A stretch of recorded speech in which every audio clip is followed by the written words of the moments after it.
अस्सलामुअलैकुम वरहमतुल्लाहि वबरकातुहू। कैसे हैं आप सब लोग? उम्मीद है ईमान की अच्छी हालत में होंगे। मेरा आज का मौजू है शादी के वक्त अपनी बेटी को एक कीमती नसीहत ज़रूर करें। यानी शादी के वक्त या शादी से पहले ये कीमती नसीहत करना बहुत ज़रूरी है। और ख़ाली नसीहत ही करना नहीं, उस बच्ची को अपने इस नसीहत को अपने ऊपर अप्लाई करने, प्रैक्टिकली उसकी लाइफ को गुजारने की उसकी तरफ रग़बत करें। उसको इस बात का एहसास दिलाएं कि आपकी ज़िंदगी का मकसद ये है। अगर कोई औरत अपना मुस्तक़बिल बेहतर और रोशन देखना चाहती है ना, तो अपने ताल्लुकात महदूद और कम करे। बिलख़ुसूस बेदीन औरतों की दोस्ती, मजलिस और ताल्लुक़ से मुकम्मल परहेज़ करें। ये बात आप अपनी बच्ची को नसीहत के तौर पे कर सकते हैं और इसका इंशाल्लाह बहुत अच्छा रिज़ल्ट आएगा। क्योंकि दुनियादार, फ़ैशन ज़दा, ग्लैमरस औरतें ही दुनिया और आखिरत की तबाही का बाइस बनती हैं। मसलन जिस औरत के घर में टेलीविज़न, डिश और केबल जैसे तबाहकुन कातिल यानी चीज़ें होती हैं, तो वो इंसान के नफ्स की कातिल हो जाती हैं। शर्म व हया हथियार है उसके पास। और जो कुरान और हदीस की जो औरतें बेकदरी करती हैं, करते हुए डाइजेस्ट, मैगज़ीन और झूठी और फ़र्ज़ी कहानियों पर मबनी रिसाइल पढ़ती हैं, रिसाले वगैरह पढ़ती हैं, इसके पास जाना, इनके पास बैठना, हत्ता कि इनसे मिलना भी हद दर्जे ख़तरनाक साबित हो सकता है। क्योंकि इस तरह की बेदीन लिटरेचर और फजूलियात पढ़ने वाली औरत कई घरों की वीरानी और तबाही का सबब बनती है। अगर मौका मिले तो ऐसी राह हक़ से भटकी हुई ख़वातीन को समझाना चाहिए और अल्लाह के अज़ाब और इसकी पकड़ से डराना चाहिए।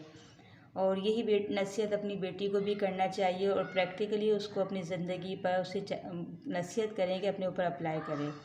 क्योंकि तबीयत में संजीदगी और मामलात में बेहतरी लाने के लिए दीनदार, अच्छी ज़बान का होना और यानी ये सब चीज़ें ना ख़वातीन के साथ ताल्लुक़ रखती हैं। तन्हाई में अल्लाह का ज़िक्र करना, तिलावत कुरान पढ़ना बहुत ही अफजल है। अगर आप अपनी ज़िंदगी में तब्दीली और बेहतरी लाना चाहती हैं तो ऐसा ज़रूर कीजिएगा। यानी ये नसीहत आप अपनी बेटी को कर सकते हैं। ख़ुद भी अपनी ज़िंदगी में, ज़रूरी नहीं है कि बेटी को ही नसीहत करना, आप ख़ुद भी अपनी ज़िंदगी में सब चीज़ों को अप्लाई करें। इंशाल्लाह ये छोटी सी चंद मैंने आपको बातें आपके सामने रखी हैं, लेकिन इन चीज़ों को अगर आप अपनी ज़िंदगी में अप्लाई करेंगे तो ज़रूर बहुत अच्छी बेहतरी आएगी। तो ऐसा ज़रूर कीजिएगा। इंशाल्लाह बहुत जल्द ज़िंदगी की बहारें और अपने शौहर का प्यार हासिल कर लेंगी इंशाल्लाह। तो बहुत छोटी सी बातें थी, थोड़ी सी बातें थी, लेकिन इन बातों में बहुत ज़्यादा हिकमत छुपी हुई है। और जो कोई भी इन बातों पर अमल करेगा, यानी बेदीन औरतों की दोस्ती, फ़ैशन, ग्लैमरस और टेलीविज़न, डिश, केबल, ये सब चीज़ों का होना ख़तरनाक है। इससे बेहतर शर्म व हया ना एक हथियार है। कुरान हदीस को पढ़ें, तर्जुमे तिलावत करें, कुरान पाक को तफसीर और तर्जुमे के साथ पढ़ें और ना कि कुरान की बेकदरी करते हुए डाइजेस्ट, मैगज़ीन, दूसरे रिसाले वगैरह हाथों में लेकर पढ़ना। ये आपकी तबाही का सबब बन सकता है। और अपनी तबीयत में संजीदगी लाएं। ये बहुत ज़्यादा संजीदगी का होना बहुत ज़्यादा ज़रूरी है। और एक दीनदार होना, अच्छी ज़ुबान का होना। अच्छी ज़ुबान ये भी एक बहुत अहम रोल प्ले करती है इंसान की ज़िंदगी में और बहुत सारे उलझे हुए मामलात को सुलझा देती है। और तन्हाई में अल्लाह को याद करना, तन्हाई में भी और रश में भी, यानी जिस तरह आप जैसे चाहें अल्लाह को याद करें। बानिस्बत शोर व गुल के तन्हाई में अल्लाह को याद करना, ज़िक्र व अस्कार करने से बहुत ज़्यादा तो सुकून मिलता है। और कुरान का पढ़ना, कुरान की तिलावत करना, ये बहुत अफजल है। ये सब बातें ऐसी हैं कि जो कोई भी बच्ची या बच्ची की माँ या जो कोई भी अपने ऊपर अप्लाई करेंगे तो इंशाल्लाह इससे घर में भी रहमत और बरकत आती है और घर का एक माहौल पुरसुकून हो जाता है। और बहुत सारे जो मामलात उलझने होते हैं, बहुत सारे मामलात जो हमारी ज़िंदगी में परेशानियाँ आनी होती हैं, वो टल जाती हैं इन सब मामलात के बस। ये जो मैंने आपके सामने चंद बातें बयान की है ना, ये देखने में सुनने में तो आपको आम सी लगेगी, क्या आम सी बातें हैं, ये तो टेलीविज़न डिश केबल हर किसी के घर में होता है। ठीक है, होता है, और अगर होता है तो इसका इस्तेमाल ज़रूर करें, क्योंकि आजकल मीडिया का दौर है। इसके बगैर जो है ना, लोग अपनी ज़िंदगी को अनकम्प्लीट समझते हैं कि हमारी ज़िंदगी अनकम्प्लीट है जब तक ये चीज़ें हमारे घर में ना हो। ठीक है, हो, लेकिन इसके ऊपर अपना कंट्रोल रखें, अपने इसका इस्तेमाल अच्छी तरीके से करें और अपने वक्त का ज़िया ना करें, और जो है अल्लाह की रज़ा वाले काम करें, अपने आप को पाक साफ़ रखने की तो यानी कोशिश करें, और जितना हो सके यानी जिस गुनाह को आप देखते हैं ना कि गुनाह है, गुनाह को छोड़ने की कोशिश करें। गुनाह जो है ना एक ऐसी चीज़ है, जब तक आप गुनाह को नहीं छोड़ेंगे ना, अल्लाह की रहमत आपके करीब नहीं आएगी, आपको सुकून नहीं मिलेगा। और जब आप गुनाह को छोड़ते रहते हैं ना, तो अल्लाह ताला इनामात से नवाजते हैं।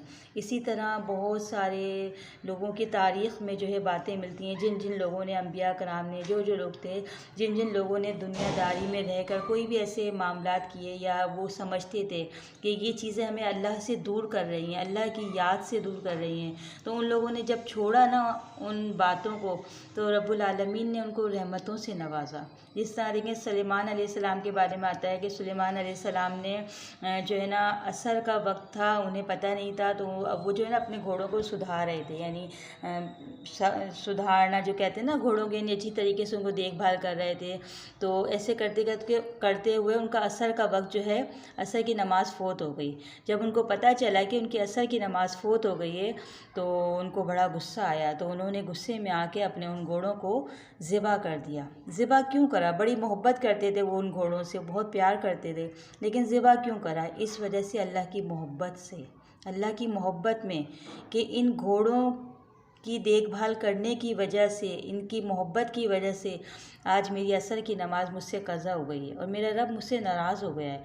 तो जब उन्होंने, इनकी नज़र में ये गुनाह था ना, जब उन्होंने इस गुनाह को छोड़ा तो अल्लाह रब्बुल आलमीन ने उनको क्या नवाजा? तख्त, हवा में, हवा को उनके ताबे कर दिया। बस वो हवा में एक तख्त अपना बिछाते थे, रखते थे, और हवा को हुक्म देते थे कि जहाँ पर, जिस रुख पर जाते, जहाँ जाना चाहते, तो हवा उनको ले जाती थी सेकंडों में। यानी घंटों के जो सफ़र थे ना, वो सेकंडों में यानी सफ़र तय कर लेते थे।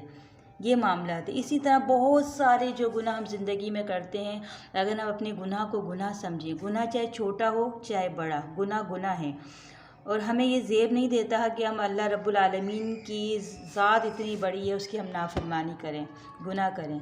अगर हम अपनी ज़िंदगी पर नज़र डालें ना, तो हमारी ज़िंदगी गुनाहों से लबरेज़ है। अल्लाह से दुआ करती हूँ, अल्लाह हमें गुनाहों से बचाए।